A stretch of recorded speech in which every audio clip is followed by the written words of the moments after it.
Friends, welcome to SVS kitchen and log. இன்றைக்கி vegetable biryani செய்யலான்ட்டு எல்லாம் நறுக்கி வச்சுருக்கேன்.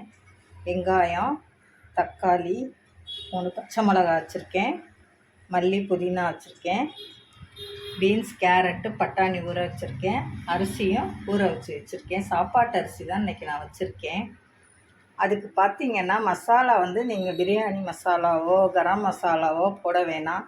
இந்த மாதிரி இஞ்சி பூண்டோட 1/4 டீஸ்பூன் ஜீரகம், ஒரு 7 மிளகு, பட்டை, கிராம்பு, அந்த கல்பாசி இதெல்லாம் வச்சுருக்கேன். இதெல்லாத்தையும் மிக்சியில் ஓட்டிட்டு வெங்காயம் வதக்குனா செம்மையாக வாசமாக இருக்கும்.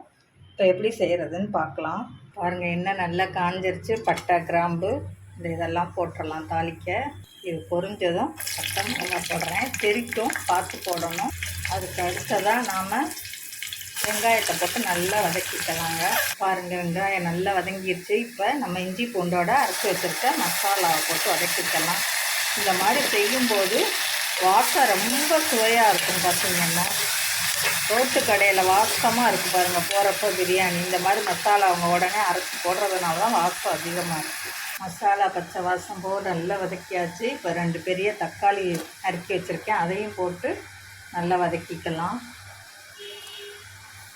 கொஞ்சமாங்கிறதுனால நான் தூள் உப்பு போடுறேன், ஆனால் கல் உப்பு தாங்க போடணும். அந்த தக்காளியும் நல்லா வதங்கிடுச்சு. இப்போ காய் எல்லாத்தையும் நம்ம போட்டுடுறோம்.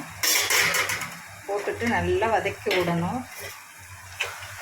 பாருங்கள், கலர் மஞ்சளாவோ ஆரஞ்சு கலர் மசாலா அரைச்ச உடனே எப்படி வருது பாருங்களேன். சூப்பராக வருது வாசம். காய் போட்டு வதக்கியாச்சு. இப்போ தான் மல்லி புதினா வைக்கிறேன். மல்லி புதினாவை லாஸ்ட்டாக போட்டிங்கன்னா தான் சரியான வாசமாக இருக்கும். பாருங்கள், இப்போ எல்லாம் வதங்கிடுச்சு. இப்போ 1/2 ஸ்பூன் மிளகாத்தூள் போட்டுக்கிறேன். பாருங்கள், எல்லாமே நல்ல பக்குவத்துக்கு வதங்கி வந்திருக்கு. இப்போ பார்த்திங்கன்னா ஒரு 2 ஸ்பூன் அளவுக்கு தயிர் ஊற்றுறேன். அப்போ தான் சாதம் கொஞ்சம் சாஃப்டாக நல்லாயிருக்கும். இப்போ தயிரும் ஊற்றி நல்லா சிம்மில் போட்டு வதக்கியாச்சு. கொதி வருது பாருங்கள். இப்போ அரிசியை நான் ஃபஸ்ட்டு போட்டு ஒரு கிளறிட்டு தாங்க தண்ணி ஊற்றுவேன் எப்போயுமே. இதை மாதிரி செஞ்சு பாருங்கள், நல்லாயிருக்கும். இன்னும் நான் தண்ணியே ஊற்றலைங்க. அரிசியை போட்டுட்டு அப்படியே ஒரு கிளறி அமுக்கி வச்சுருக்கேன்.